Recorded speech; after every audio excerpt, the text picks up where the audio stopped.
Eu gosto desses mapas.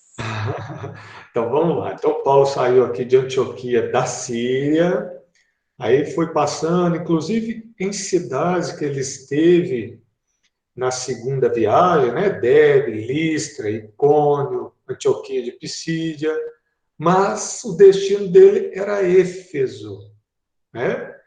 Porque de Éfeso ele teria muito um acesso fácil para aqui, para a Grécia, né? Onde a gente, a Caia, que é a Grécia, para Corinto, ele conseguiria chegar aqui em Troade, que é importante, né? A cidade portuária, Filipos, Anfípolis. Então, todos os lugares onde ele já tinha andado e ele conseguiria ter uma influência maior estando aqui em Éfeso. Então, para a gente lembrar, ó, aqui é a Turquia, passando por lá de cá ainda fica um pedacinho, aqui já é Europa, né? Mas um pedacinho da Turquia, e aqui a Macedônia, onde nós temos a Bulgária, um pedacinho da Albânia nesse cantinho, certo? Então, Paulo está zanzando nesse pedacinho aqui, onde hoje nós temos Bulgária, própria Macedônia, um pedacinho da Albânia, Grécia, certo? Então, e o nosso tema hoje é que Paulo está em Éfeso, né? E ele vai ter uma conversa muito legal com João Evangelista aí, certo? Então, ele está em Éfeso e eles, lá em Éfeso, o pessoal cultua a deusa Diana, né? Conforme está escrito no livro Paulo e Estevão, mas nos Atos dos Apóstolos eles usam a deusa Ártemis, ou Artemis, tá? É a mesma deusa. A Artemis é a deusa, a versão grega, né? E a Diana é a versão romana. Que Paulo está no mundo pagão. O que é o pagão? São os povos politeístas. Então, Paulo tinha um problema com os judeus, principalmente os fariseus, tinha um problema com os recém-convertidos ao cristianismo, ainda titubeantes entre os deuses, as deusas, o monte de Deus que eles tinham, e nós estamos finalizando o reinado de Cláudio. E daqui a pouco nós vamos entrar no reinado de Nero, que conseguiu ser pior que Cláudio ainda para os cristãos. Né? Então, esse é o meio hostil onde Paulo pregava o cristianismo. Né? E ele, como ele falava contra essas divindades, né? Esse politeísta, né? Isso ele compartilhava com os judeus, que também acreditavam num Deus único, mas o problema é que era comércio, porque a cidade, muitos ourives lucravam muito com a venda de santinhos, souvenirs, que a gente vê hoje em tudo quanto é cidade. Peças de ouro. E quando Paulo vai e começa a falar que existe um Deus único, falar de Jesus, a turma começou a se desinteressar pela deusa Diana. E aí complicou, porque muita gente ganhava dinheiro com a venda de pequenos objetos de ouro, ou até pequenos objetos mesmo, que faziam referência a essa deusa. E aí os ourives se amotinam e perseguem lá, tentam achar Paulo, não conseguem, acabam perseguindo amigos de Paulo, inclusive a Prisca, o Áquila, o Aristarco, né? E o Aristarco acaba sendo preso, ele com Gaio, e Paulo tem uma conversa muito legal com João. Eu acho que o principal aqui é isso. Paulo conversando com João Evangelista, a gente lembrar que João Evangelista, depois da crucificação, mudou-se para Éfeso, né? E João Evangelista conversa com Paulo. E uma conversa assim que João fala para Paulo que não é possível você seguir o cristianismo se você não levar as marcas do Cristo. Você não pode seguir Jesus, que foi crucificado sem ter nada, sem ter feito nada de errado, se nós, pecadores, não crucificarmos nossos pecados no linguajar de João, de Paulo, todos os dias.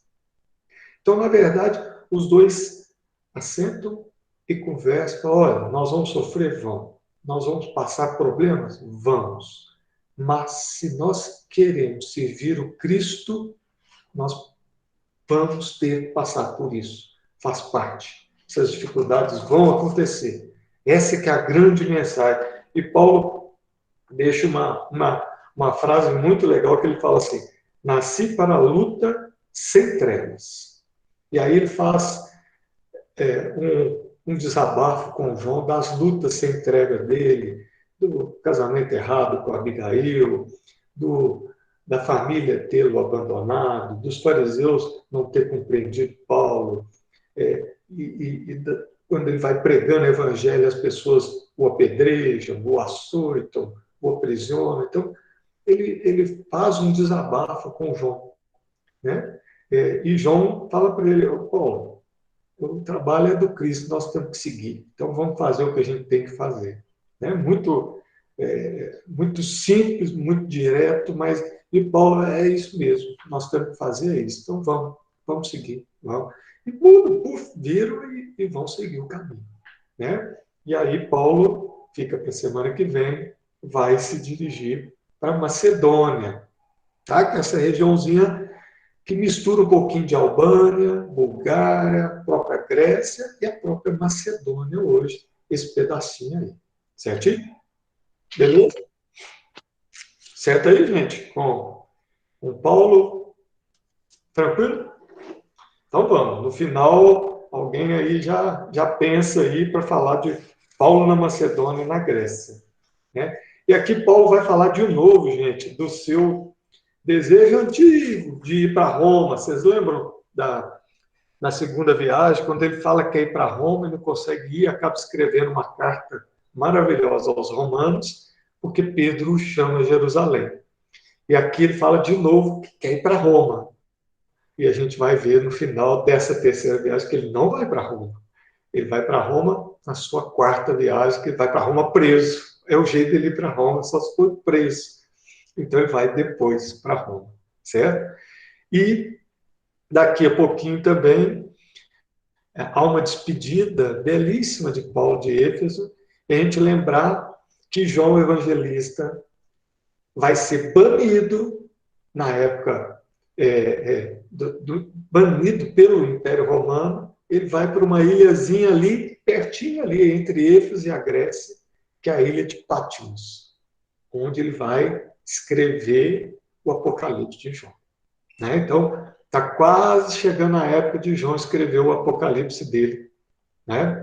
Que a gente vê, né, esse trança de João depois para Patmos, e aí ele vai escrever o Apocalipse.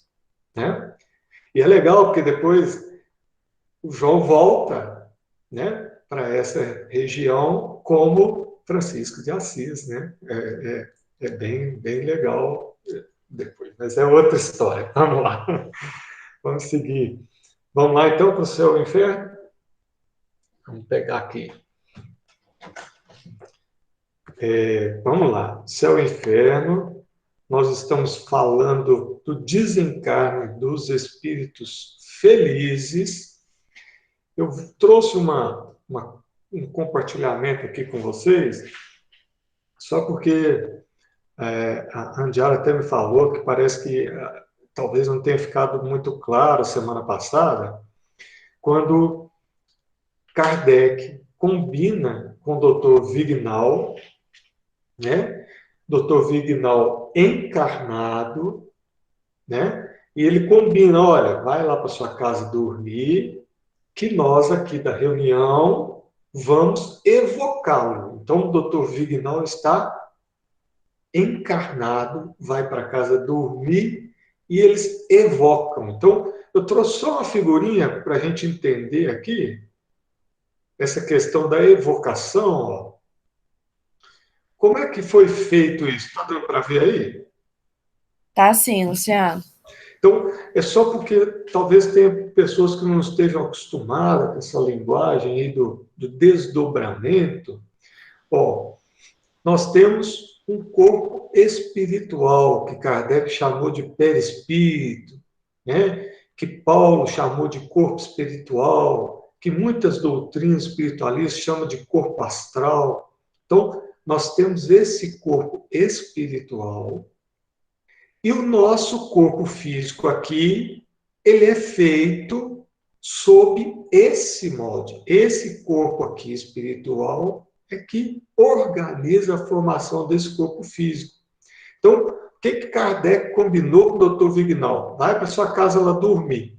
Ele foi dormir, eles evocaram, e o mentor do doutor Vignal estimulou, ele se desdobrou e eles levaram o doutor Vignal em corpo espiritual aqui, ó, em perispírito. Enquanto o corpo físico do doutor Vignal ficou na cama, o perispírito foi levado lá na reunião da Sociedade Espírita de Paris. Certo? Então, dessa feita, deu para ver aí, gente? Tranquilo? Dessa feita, eles estavam conversando não com uma pessoa já desencarnada.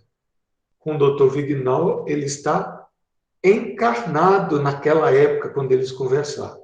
Certo? E dessa vez aqui, quando eles vão conversar com ele, ele se remete àquela época quando eles fizeram a pesquisa. Certinho? Beleza? Então vamos lá? A última perguntinha aí. Vamos lá, então.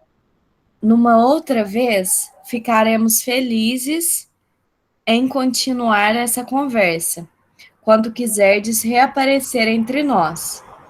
E ele respondeu: Respondi sucintamente e sem sequência às vossas perguntas. Não exijais ainda mais do vosso fiel discípulo. Não estou inteiramente livre. Conversar ainda seria a minha alegria. O meu guia modera o meu entusiasmo, e já pude apreciar bem a sua bondade e a sua justiça para submeter-me inteiramente à sua decisão, qualquer pesar que sinta por ser interrompido. Consolo-me pensando que frequentemente poderei vir assistir incógnito às vossas reuniões. Algumas vezes vos falarei. Eu vos amo e vos quero prová-lo. Mas outros espíritos, mais avançados que eu, reclamam a prioridade, e devo me apagar diante daqueles que consentiram ao meu espírito dar um livre voo à torrente de pensamentos que havia acumulado. Deixo-vos, amigos, e devo agradecer duplamente, não somente a vós, espíritas, que me chamastes, mas também a este espírito que consentiu que eu tomasse o seu lugar, e que, quando vivo, levava o ilustre nome de Pascal, aquele que foi e será sempre o mais devotado dos vossos adeptos. Então, aqui o que a gente vê? Ele se comunicou, ele deixa claro, se comunicou no lugar de um outro espírito, que é o Pascal. Eles não colocam maiores detalhes, mas a gente vê que o mentor dele já fala assim: olha, está na hora, vamos lá, você já conversou, já colocou suas ideias aí, agora está na hora de parar. Certinho? Então, ele foi chamado para finalizar a comunicação dele. Deu para entender isso aqui, gente? Tranquilo, pessoal? Assim, a questão do desdobramento, né? Corpo físico, corpo espiritual, tá bem? Tranquilo aí? Tá? Isso não é uma invenção do espiritismo, não. Kardec tomou o nome perispírito, mas o conhecimento desse corpo espiritual, né, que se desdobra do nosso corpo físico, ele é muito anterior a Kardec. Mais de milênios, aí, mais de um milênio antes, as pessoas já conversavam acerca desse corpo espiritual. que hoje a medicina começa a chamar de modelo organizador biológico. Parece que é o modelo que organiza a formação do corpo físico, certo? Então, a ciência tradicional, né, já vem se aproximando de que há um perispírito, no dizer Kardec, um corpo astral, no dizer espiritualista, um corpo espiritual, no dizer de Paulo, na sua carta aos Coríntios, capítulo 15, ele fala do corpo espiritual e do corpo psíquico, né? Paulo usa esses dois termos, corpo espiritual, esse que se desdobra. E o corpo psíquico, nos dizeres de Paulo, é o nosso corpo físico. Certinho? Então, é só nós tomarmos cuidado com a confusão dos nomes, tá bem? Mas a gente entender que nós, espíritos, nós nos desdobramos, nós nos deslocamos desse corpo físico. Porque muitos fenômenos espíritas são explicados por isso, né? Pela presença do que Kardec chamou de perispírito. Beleza? Luciano, Oi? deixa eu perguntar uma coisa que você está até meio no assunto, deixa eu te perguntar. Como você sabe, semana passada eu perdi um amigo que teve a morte cerebral, né? Quando Sim. acontece isso, assim, quando acontece a morte cerebral, esse espírito da gente, ele separa já quando o cérebro desliga ou só quando o coração para? O Kardec, ele coloca isso, no Livro dos Espíritos, ele coloca umas questões, eu acho que em torno de 150, 150 e poucos, acerca disso. A morte, quando a gente fala em morte física, é quando o coração para, pronto, você cessa a vida orgânica. Depois que há essa morte física, há o desencarne, né? Que aí depende do espírito, é o que nós estamos vendo aqui. Se o espírito for mais tranquilo, tiver tido uma vida menos material, ele vai se desencarnar rápido e pronto. Se o espírito tem uma vida muito material, muito agarrada nas coisas, às vezes o corpo físico morre, ele vai levar dias, semanas, meses até para conseguir te desvincular daquele corpo físico. Quando Kardec pergunta pergunta e os espíritos respondem sobre a questão da morte,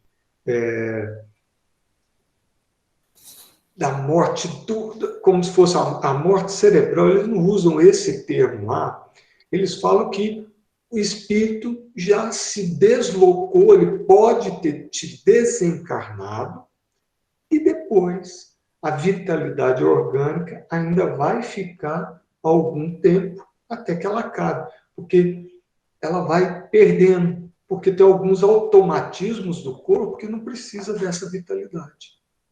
Então, tem alguns automatismos que não precisa estar com a presença do espírito ali. Certinho? Deu para... Quer ver? Deixa eu achar, eu acho que é 157. Eu vou dar uma procurada aqui, Adriana. Mas Kardec responde exatamente uma questão. Luciano, Oi? eu estava olhando aqui, a 156 é a separação definitiva da alma e do corpo pode ocorrer antes da cessação completa da vida orgânica? Aí, ó. É essa, não é? Isso, é isso aí, 156. O que eles respondem? Algumas vezes, na agonia, a alma já deixou o corpo e não há mais a vida orgânica. O homem não tem mais consciência de si mesmo, entretanto, lhe resta ainda um sopro de vida. Existe enquanto o coração faz circular o sangue nas veias e, para isso, não necessita de alma. Então, quando a gente fala em corpo, em morte cerebral, pode ser que o espírito já se afastou, nos dizeres de Kardec, porque para algumas atividades não precisa da presença da alma. Há um automatismo. E daqui a pouco essa vitalidade acaba. Oi? Ô Lu, mas isso tem a ver com o fluido vital, né? O fluido do organismo. Sim. né, que Sim. não se esgotou ainda. Às vezes Isso. o espírito tem aquele mérito que ele já se desprendeu, mas o organismo ainda tem aquele restinho de fluido vital e ainda vai demorar um pouquinho para terminar aquele fluido, mas o espírito já se desprendeu. É isso que ele está falando. Teve morte cerebral? Teve. Pronto. Pode ser que esse espírito já se desprendeu, já desencarnou. Esse fluido vital, esse fluido, essa energia ainda está lá e o corpo tem um automatismo que até terminar essa energia. Certinho? Deu medo, Adriano? Então, Meu na Deus, pergunta entendi. 156, o livro dos Espíritos, Kardec fala disso. Luciano, Tá bom. Oi? Muito obrigada. eu acho muito importante frisar aí o pode, a possibilidade, porque não é uma regra Não é uma regra, exatamente. rígida, porque nós não temos como colocar regra rígida, que a gente sabe que os casos eles são muito peculiares, são muito individuais, nós somos seres individuais, né? Então, essa é uma possibilidade, talvez a mais corriqueira, mas, como você bem colocou no começo, tem aqueles que ficam mais presos, aquela coisa, então, é um processo interessante, bem interessante esse desligamento corpóreo. A gente, às vezes, costuma falar que não há duas encarnações iguais e também não há dois desencarnes iguais. Né? Então, isso a gente tem que ter muito claro, assim, Adriano, porque o Daniel falou, pode acontecer dele já ter desencarnado, sim, porque existe esse automatismo, mas pode ser que não e que ele ainda fique preso ali naquela parte material, sim, e pode ficar algum tempo ali, certinho? Daí talvez não, daí a importância do que foi falado nas reuniões anteriores, de nós orarmos, de nós pedirmos, de nós mentalizarmos para auxiliarmos e não atrapalharmos nunca o desencarne. Né? Sempre estar com a mente e aquela disposição, já, como nós não sabemos se já desligou ou não, mas que seja feito sempre da melhor forma e o amparo seja o mais breve possível. É isso aí. Ô, Adriano, ficou claro aí?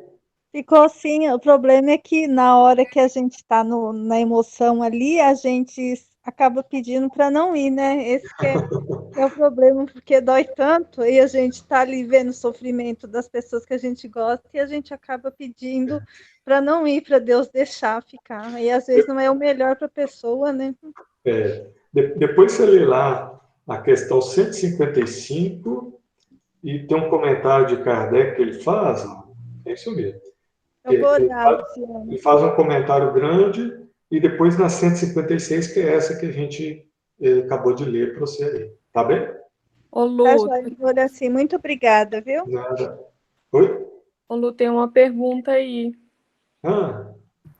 Perguntando sobre o coma, Luciano. Oi? Lívia, não é o nome? Tá. A Lúcia. Lúcia perguntou. E coma? Os pacientes que se encontram no estado de coma, como que é essa situação do desligamento? Tudo mais. O coma, né, é a pessoa que não tem perdeu a consciência, né? Ele não está a consciência atual. Esses pacientes que estão em coma, eles têm a alma, né, ligada neles ainda. Esse não teve morte cerebral, está em coma. Então, a alma está ligada ali. É claro que, mesmo que a alma esteja ligada ali, ele pode ter aquele fenômeno do desdobramento que a gente mostrou no comecinho, certo? Pode se desdobrar e vivenciar conscientemente muita coisa no plano espiritual e até observar o que está acontecendo com ele ali no CTI, ou seja lá onde ele estiver, né?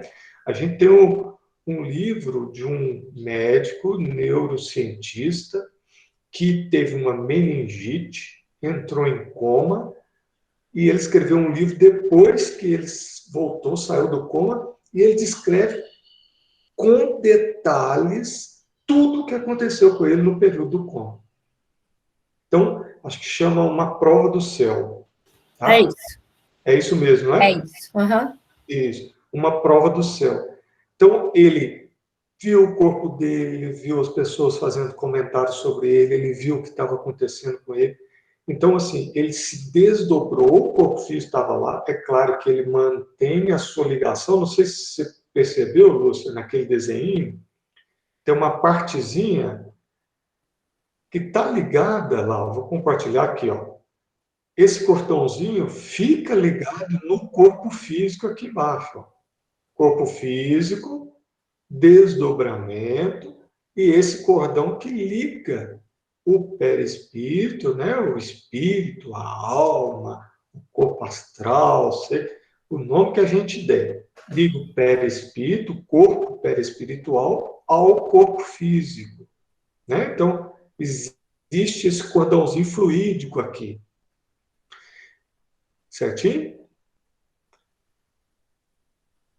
Esse cordãozinho nos acompanha. Então, ele pode estar em coma, o corpo físico aqui, impossibilitado de se expressar, mas ele, espírito, pode ter consciência, pode vivenciar coisas do plano espiritual, né?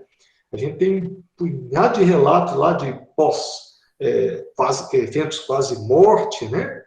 Que a pessoa tem uma vivência espiritual exuberante enquanto o corpo está. Luciano, eu estou tentando evitar um pouco o assunto, porque também é um tema meio polêmico, até para mim mesmo, alguns conceitos, mas eu acho que existem dois conceitos aí, né? Que é o conceito de morte e de separação do perispírito do corpo material.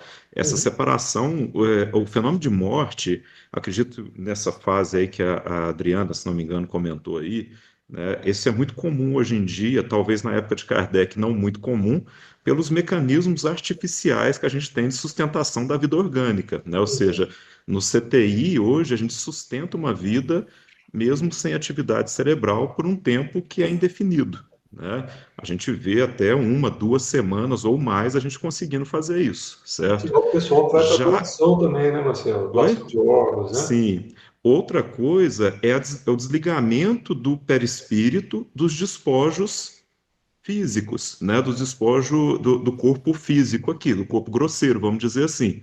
Isso aí é uma outra condição, né, que já vai depender de, primeiro, evolução, segundo, merecimento, terceiro, punição, alguma coisa ali que aquele espírito esteja...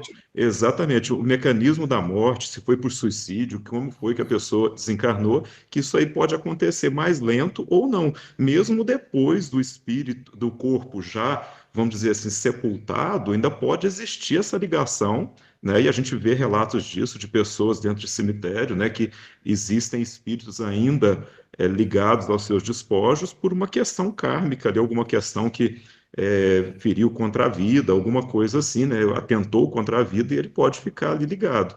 Então, eu acho que a única coisa que eu acho que ficou um pouquinho duvidoso aí, né, é isso. Acho que não existe mais uma interação do perispírito sobre o despojo material aqui, né, os restos mortais, vamos dizer assim, né? Então não existe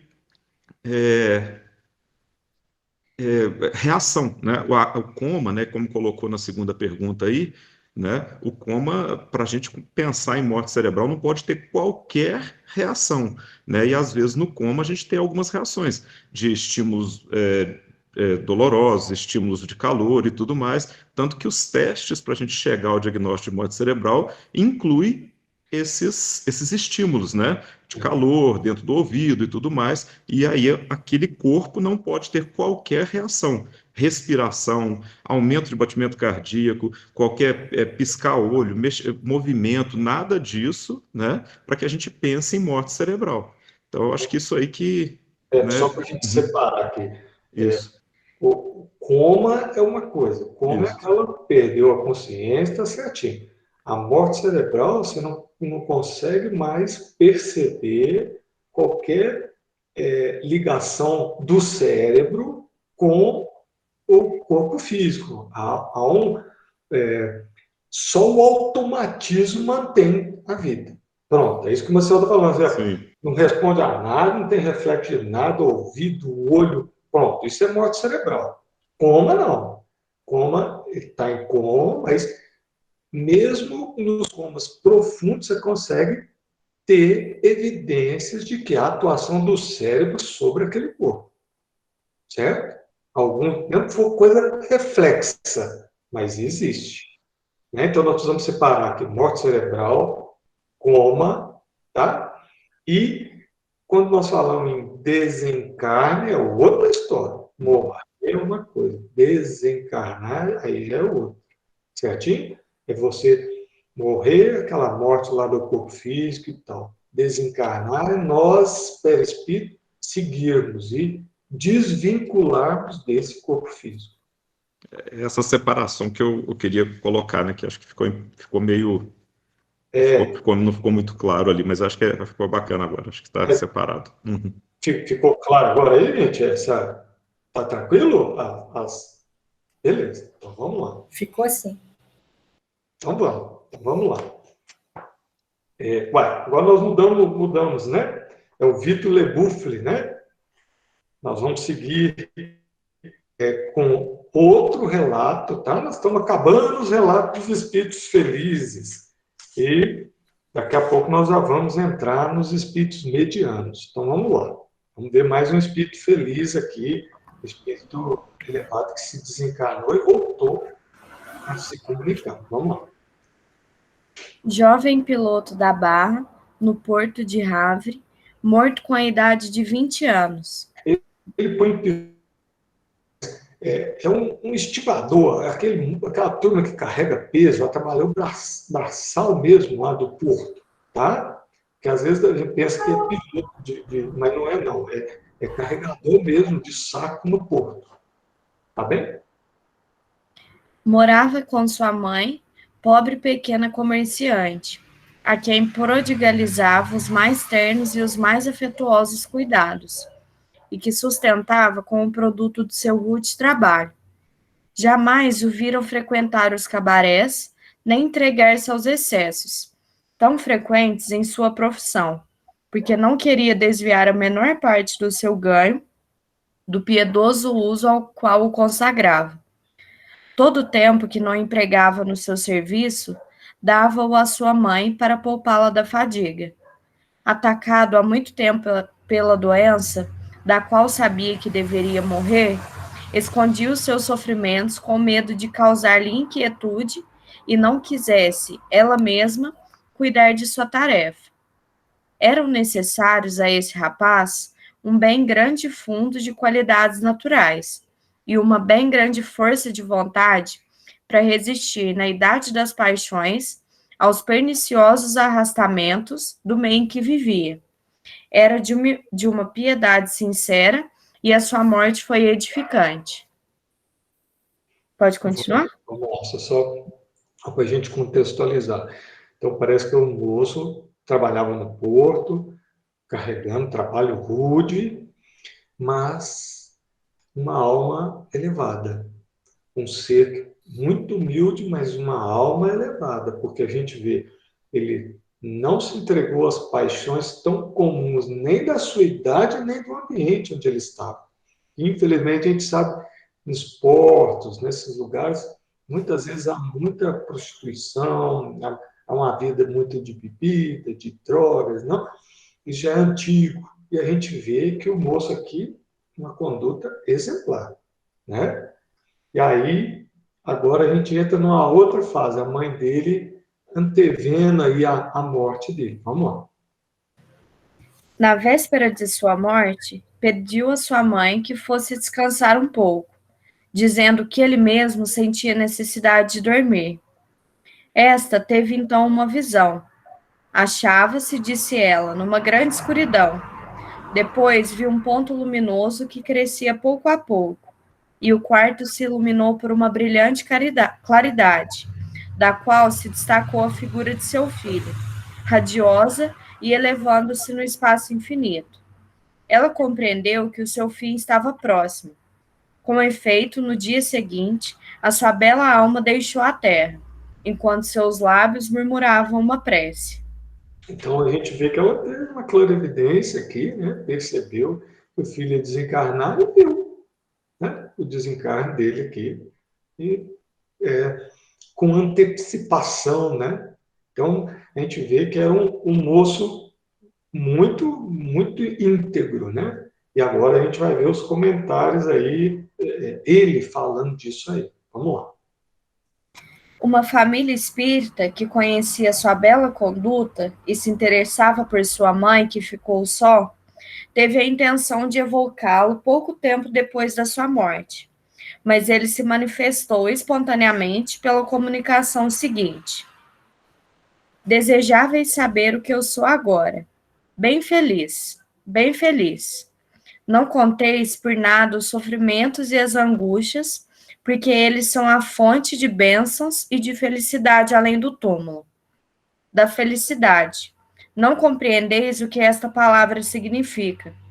Os felizes da terra estão tão longe daquilo que sentimos quando retornamos para o Senhor com uma consciência pura, com a confiança do servidor que cumpriu com o seu dever e que espera, cheio de alegria, a aprovação daquele que atua. Mas ele fala dessa sensação, né, de extrema felicidade quando se vai para o plano espiritual, num nível vibratório melhor, né, e você fica, né, perto de seres que você gosta, de seres elevados. Mais um que fala que a felicidade é muito superior a qualquer felicidade que nós tenhamos aqui, né?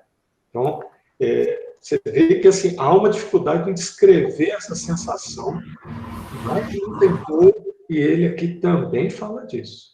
Vamos lá. Aí ele manda um recadinho aqui para a turma. Vamos lá. Meus amigos, a vida é penosa e difícil se não olhardes o fim. Mas eu vos digo, em verdade, quando vierdes entre nós, se a vossa vida foi segundo as leis de Deus, sereis recompensados bem além dos sofrimentos e dos méritos que credes haver conquistado para o céu. Sede bons, caridosos, dessa caridade desconhecida para muitos dentre os homens, que se chama benevolência. É interessante que ele fala, gente, para nós seguirmos a lei de Deus, né? A receita é muito simples também. Seguirem a lei de Deus. Sede caridosos. Essa caridade chamada benevolência. Ser bom para o outro. Ser bom para aquele que está contigo, que ele está ao seu lado, né? Essa é a receita. É mais um que fala da mesma coisa, né?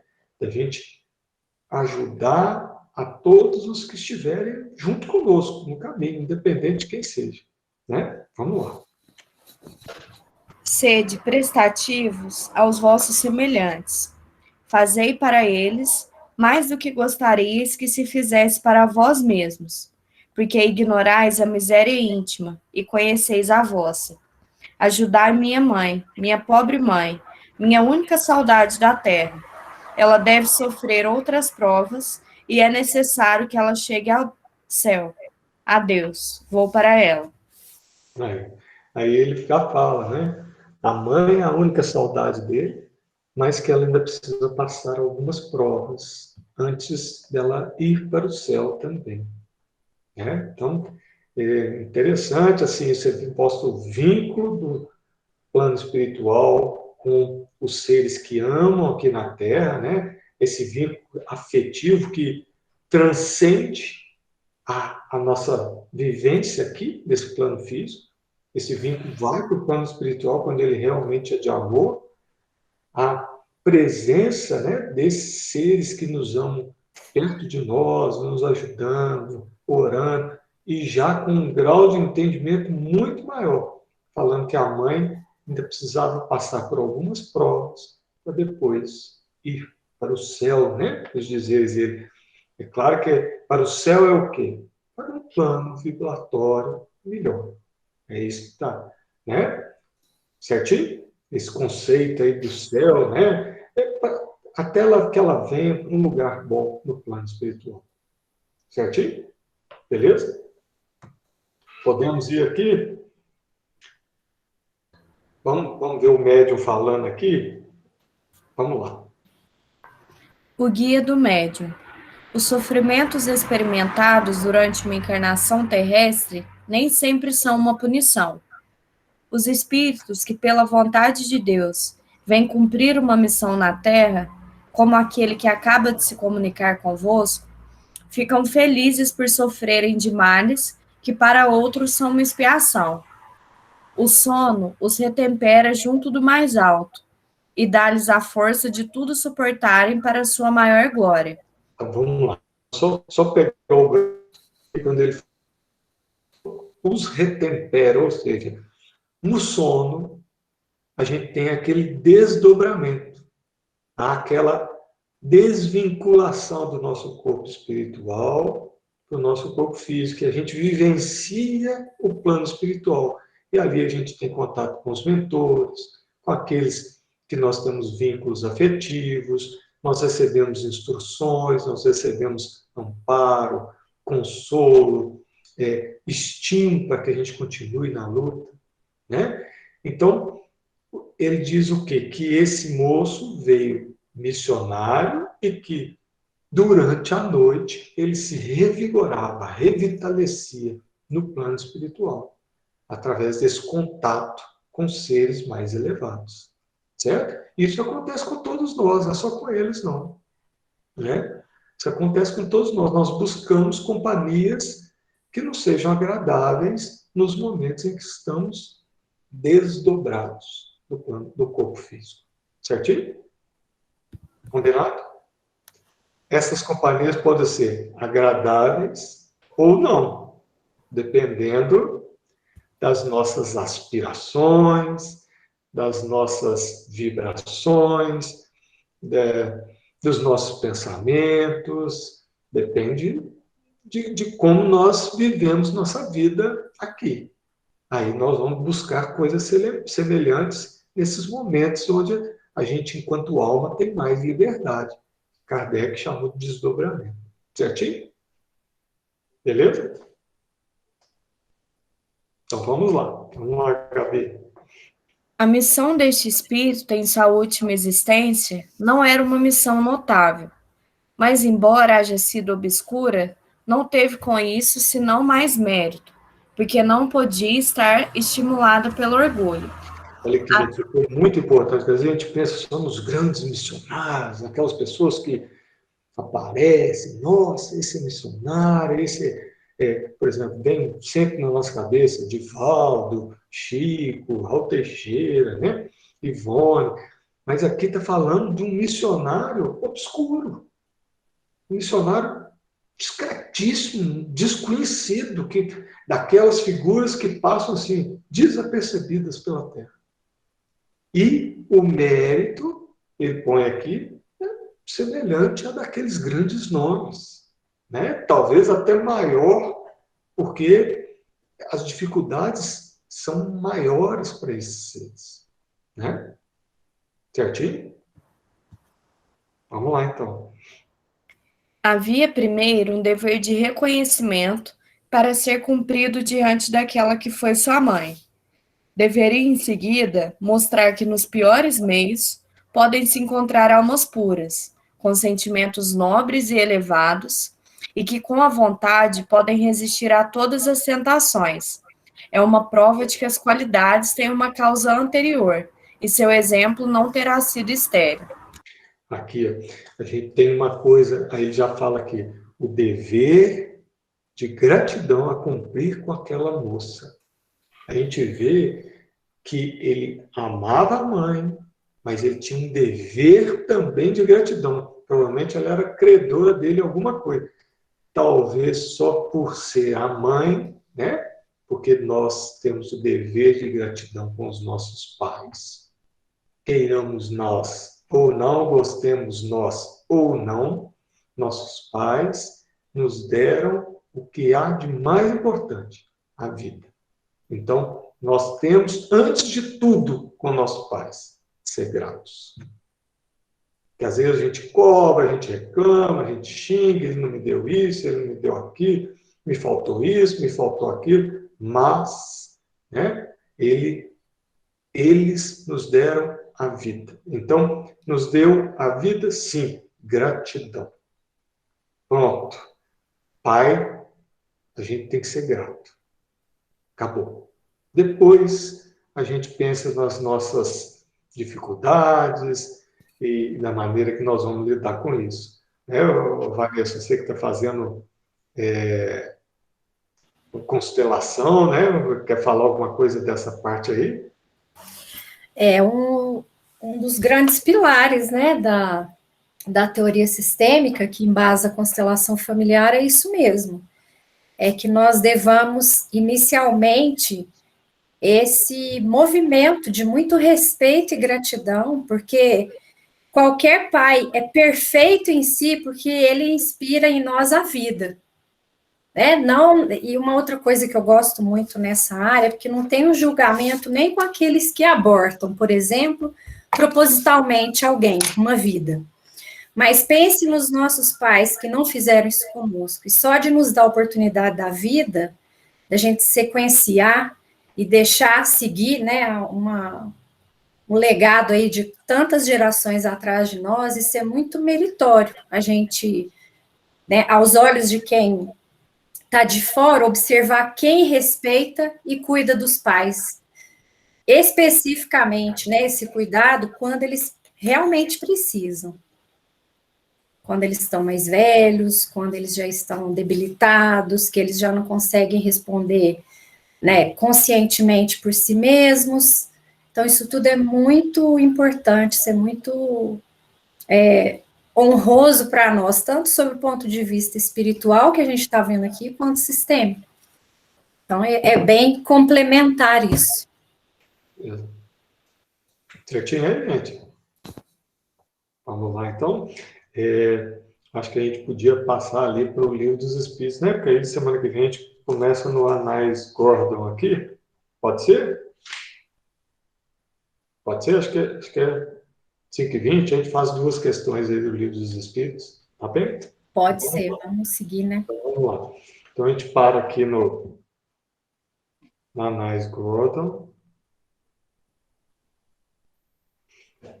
E a gente vai para o Livro dos Espíritos aqui agora. Vamos lá. No Livro dos Espíritos, nós estamos na questão 643, certinho? Então, nós estamos falando da lei divina ou lei natural, do aspecto dessa lei que fala do bem e do mal, da nossa consciência, né? Para daqui a pouco nós entrarmos na primeira lei moral, né? Que é a lei de adoração. Então, agora nós estamos na lei divina, 643, nós estamos falando do bem e do mal. Vamos lá? Haverá pessoas que, pela sua posição, não tenham possibilidade de fazer o bem? Não há ninguém que não possa fazer o bem. Só o egoísta não encontra jamais oportunidade. Bastará estar em relação com outros homens para encontrar ocasião de fazer o bem. E cada dia da vida dá oportunidade a qualquer que não esteja cego pelo egoísmo. Porque fazer o bem não é só ser caridoso, mas ser útil na medida do vosso poder, todas as vezes que vosso concurso pode ser necessário. Aqui é importante, né? Assim, porque às vezes fala, como é que eu vou fazer o bem? Eu não tenho nada, como é que... Ele extrapola muito esse conceito do fazer o bem, porque às vezes a gente pensa em fazer o bem, a gente está pensando só em coisas materiais, né? E Miramês, quando comenta essa questão, ele fala que nós podemos fazer o bem com palavras, com olhar e até com silêncio. Nós podemos fazer o bem. E que o bem é lei divina. A gente precisa cumprir a lei divina. E o mal é ignorância nossa, né? Só o egoísta, né, que os espíritos põem aqui, não consegue enxergar o outro que está ao lado. Então, qualquer um de nós tem essa possibilidade de fazer o bem, né? E no Evangelho de Marcos, só para incrementar aqui, Marcos põe, porque cada um será salgado com fogo, né? Marcos capítulo 9, 49. Ou seja, o fogo como símbolo aí da verdade, da lei divina, cada um vai receber dessa lei o quinhão que lhe é merecido, seja bem ou seja o mal, né? A linguagem bem simbólica de Marcos, né? No Evangelho direcionado, né? Num escrito direcionado para judeus, cada um será salgado com fogo.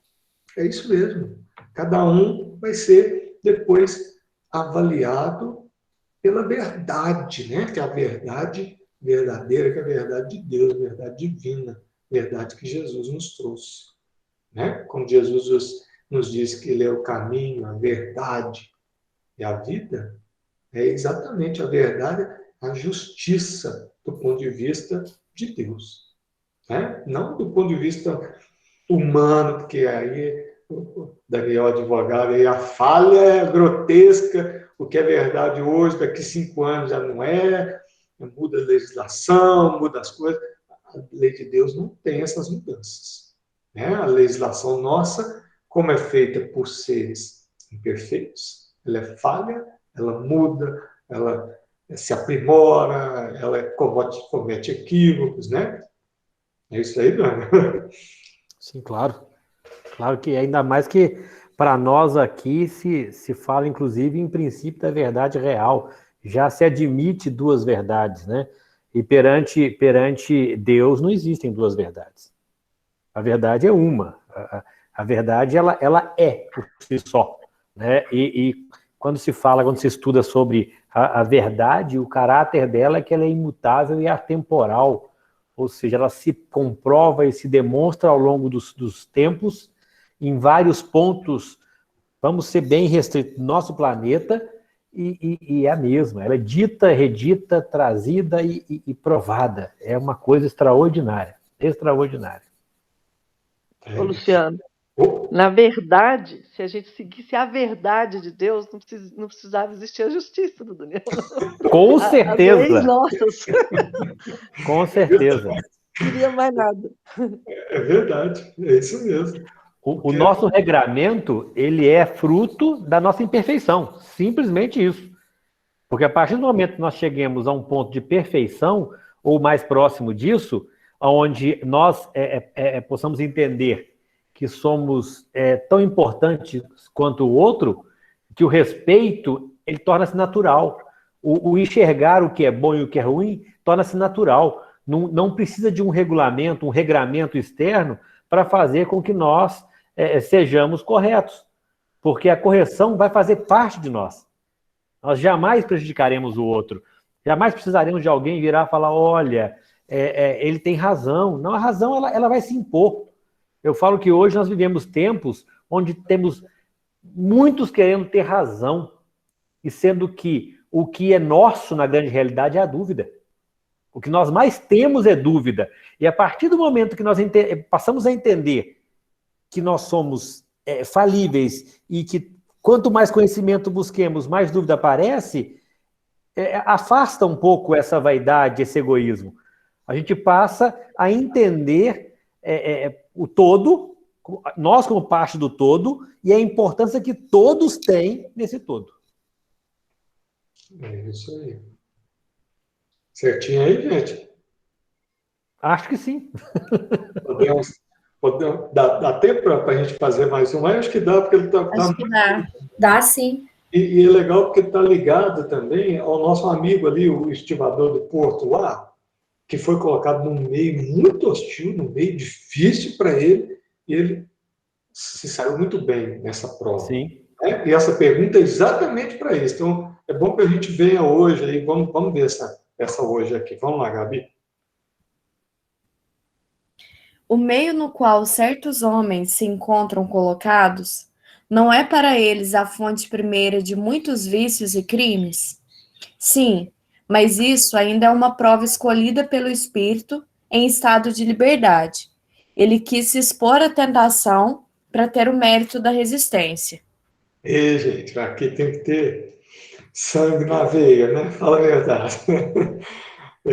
É aquele que está lá no plano espiritual, olha, me coloque naquele ambiente onde eu já fali, para que eu tenha força moral de resistir dessa vez. E eu vou lá e resisto e passo pela prova, né? E isso acontece conosco com muita frequência, provavelmente já aconteceu conosco, que nós já falimos nisso, né? E a misericórdia divina permite, às vezes, nessa encarnação ainda, nova oportunidade para passar por aquele mesmo ambiente, aquela mesma dificuldade, para ver se nós conseguimos vencer, né, as paixões humanas. Porque aqui está ligando ao quê? São as nossas paixões. E quando a gente fala em paixões humanas, nós estamos falando de quê? De maledicência, de cobiça, de desespero, de tristeza, de comportamentos inadequados, de vícios, de droga, álcool, fumo. Tudo isso faz parte o quê? Das coisas que não são virtuosas. Orgulho, vaidade, etc. Como é que é? Orgulho, vaidade. Isso. É o que vincula o ego. As paixões humanas, né? É o que vincula o ego. Primitivas, né, Dira? É isso. Então, é porque às vezes o linguajar, né? As paixões humanas, as paixões primitivas. O que é isso, né? Essas coisinhas básicas, defeitinho básico que nós temos mesmo, né? E Luciano, um grande desafio, né? Porque na psicologia comportamental, por exemplo, que é a psicologia comportamental é muito grande, né? A gente imagina um grande tronco e os galhos seriam ramificações, né? Cognitivo comportamental, análise do comportamento, enfim. O peso do ambiente para os nossos comportamentos é imenso. Imenso, é um dos pilares, assim, quando você vai analisar um comportamento, o que você vê é isso, né? A base ambiental que responde. Então, imagina o desafio que o espírito tem, né? E claro que é o que a gente vê muitas vezes, não ligado a uma questão espiritual, mas, por exemplo, aquele menino que nasce na favela, ao invés dele se tornar traficante, ele vai buscar o trabalho como uma fonte de moralização, de melhoramento, e não seguir os arrastamentos que seriam mais fáceis ali. Então, é desafiador. Desafiador o espírito, ele encarnar num lugar assim, com toda essa é tão visível, né? Essas paixões na vida, é tudo tão mais fácil, e ele acaba optando, como esse exemplo aí desse espírito, né, jovem, que a gente viu hoje, que optou por esse planejamento ter sido executado assim tão à risca, né? E é interessante que o Miramês ele começa a análise dessa pergunta falando assim: qualquer ambiente na Terra foi organizado e provocado por nós. A culpa é nossa. Sim. Ele começa a falar dessa questão exatamente disso. Qualquer ambiente nessa Terra, qualquer ambiente negativo ou positivo, nós é que fazemos. Mas aqui nós estamos falando de coisas negativas, que é o mais comum nosso, né? Então, qualquer ambiente negativo nessa Terra, nós é que fizemos.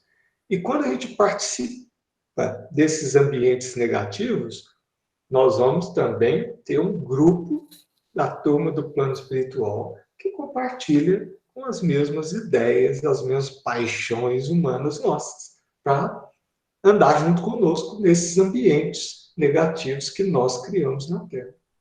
Ô Lu, você tocou aí num ponto nevrálgico. Esse acompanhamento aí, ele é tanto para o negativo quanto no positivo. Acho que ele serve tanto para nos amedrontar, para mudarmos a postura, como para nos estimular a melhorar a postura também, no mesmo sentido. Por quê? Se nós temos os acompanhantes para o mal, quando nós começamos a mudança, vamos sofrer ataques, sem dúvida nenhuma. Os ataques vão vir ferozes, para tentar nos demover essa mudança, porque eles estão sugando aquela sensação, aquele contexto. Mas, ao mesmo tempo, se seguirmos com a mente firme, teremos ali uma pleia de um grupo bem volumoso e eficiente a nos auxiliar também, né? Agora, Vanessa, não é fácil ser luz na escuridão, ainda mais quando é uma escuridão que não é negativa no ponto de vista material, ela é extremamente atraente. Então, ser luz... Sedutora, meio, né? Sim, demais. É muito complicado você olhar isso aí de forma muito superficial, porque não é superficial. É uma situação extremamente enraizada para você conseguir abrir um caminho naquele meio e mostrar. É possível transformar o mal no bem. É possível você pegar as pedras que foram arremessadas e usá-las para edificar. É bonito falar, né? O difícil é fazer. O difícil é colocar isso na prática. É verdade. Mas, às vezes, a gente mesmo, como se diz, passa a perna, nós mesmos, vamos dizer assim. Porque a gente está falando aqui... Sempre, né? Porque a gente está falando aqui até, assim, de grandes exemplos, uma favela, tiroteio todo dia, assim, complicado. Mas, por exemplo, uma família, morre um pai, morre uma mãe, ou às vezes falece os dois, mas é criado por um avô, mas bem criado, mas não, aí vem aquilo tudo de fora, passa a mão, coitadinho, perdeu o pai novo, coitadinho, perdeu a mãe nova. Então, às vezes, a gente colabora com isso, com a pessoa também, se achar como se diz, que o mundo está errado, que algo deu errado para ela no mundo só por causa disso, né? Acho que tem essas coisas também da gente, que a gente às vezes tem consciência, mas aproveita um pouquinho, sabe? Não sei, eu sei que é complicado, mas eu acho que aproveita um pouquinho para dar uma de vítima. O vitimismo, ele é nosso parceiro diário. Nós somos coitados. Aí entra aquela resposta de Chico, né? Por que não eu? A gente usa sempre, mas por que comigo? Por que eu? Por que acontecendo tudo comigo? Não é tudo, não. Só acontece comigo o que é para mim. O que é para o outro está acontecendo para o outro, eu estou ocupado demais com o meu ego e não estou olhando para o outro. É só isso. Né? O do outro não é mais fácil ou mais difícil. É do outro. O que é meu é meu. O grau de dificuldade ele está vinculado à minha necessidade, ou do meu grupo, porque às vezes eu sou ou a bigorna que afunda, ou quem está puxando a corda de volta. Né? A gente tem que analisar que às vezes nós somos o problema. Existem as duas situações, né? Às vezes o ser é colocado num ambiente para que ele evolua junto com os seres que teoricamente estão melhores que ele, mas às vezes ele é colocado num ambiente para que ele seja um exemplo para a turma seguir, né? Você tem as duas situações, os dois exemplos. Nós temos seres que são colocados em nossas vidas que, para a maioria externa, é um peso, como é que estão aguentando, como estão lidando com isso. E para nós, quando entendemos o problema, é aquilo que nos dá a força de seguir em frente, de crescer e aprender a dar o real valor na nossa existência, sem fazer aquela inversão tão comum que nós temos, né, do ter e o ser. Eu acho que nós aprendemos muito. No seio familiar é uma aula, é uma pancadaria. A Vanessa minha está aí de prova, que a gente brinca muito, que ela, na sua casa, ela costuma falar, lá em casa, ela costuma brincar, né? Falar assim que se cobrir é circo, se murar é hospício. Aí ela fala, os muros já são altos, então aqui é um hospício. Eu acho que se todos olharmos as nossas vidas, temos um pouquinho disso. E é ali que é o aprendizado. É o tombo, é o levantar. É o tombo e é o levantar diário. É isso, gente. Terminamos hoje aí, graças a Deus, então. Quem vai fazer os atos aí? Os atos semana que vem. Agora, quem que é o dono da... Eu já sou o probleminha de novo. Posso fazer, Luciano? Vamos lá, tá? Não tem problema não. Eu estava esperando que você tinha me falado que ia fazer. Hoje eu estou de sobreaviso, né? Eu estou aqui, está só chegando mensagem aqui, mas tudo bem, vamos lá. Semana que vem eu que estou, vamos lá. Então vamos finalizar aí, Tia? Pega alguém aí para vamos fazer a prece para a gente finalizar. Eu vou pedir para uma estreante aqui para nós hoje, viu? A esposa do Marciel, a Flávia pode fazer para nós, Flávia? A prece final?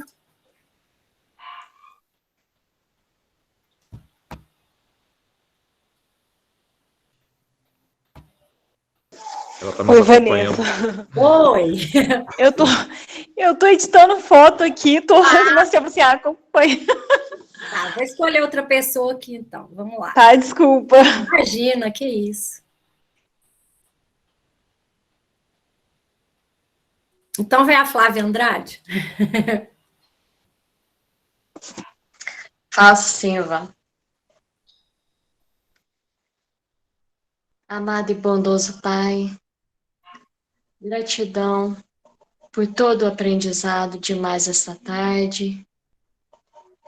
Que nossa semana seja cheia de luz, paz, fraternidade e empatia para com o nosso próximo. Pedimos aos benfeitores espirituais que possam estar do nosso lado, nos auxiliando, nos fortalecendo, nos inspirando nas melhores decisões dessa semana. E pedimos a Jesus que possa estar conosco hoje e por todo sempre. Que assim seja, graças a Deus. É isso aí, gente. Bom domingo a todos. Restinho de domingo.